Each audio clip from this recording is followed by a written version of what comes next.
लंडनहून आणल्या जाणाऱ्या वाघनखांबाबत इंद्रजित सावंत यांनी जो दावा केलेला आहे त्या दाव्याचं संशोधन करावं अशी मागणी खासदार शाहू महाराजांनी केली।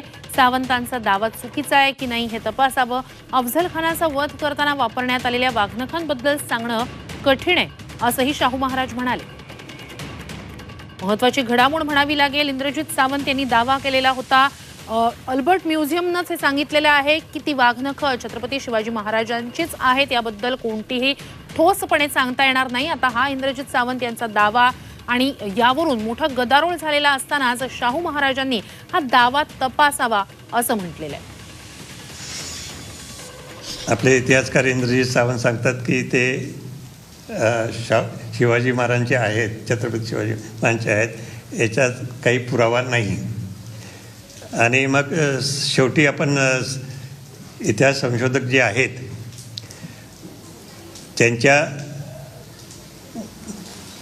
ते बरोबर आहेत का नाही हे मग पाहायला पाहिजे। आपल्या संग्रहालयात सुद्धा वाघनखे आहेत कोल्हापूरला, तर शिवाजी महाराजांचेच वाघनखे कोणचे आणि त्या अफझल खानाचा वध करताना ते कोणचे वापरले हे सांगणं कठीण आहे। त्याच्यावर संशोधन व्हायला पाहिजे।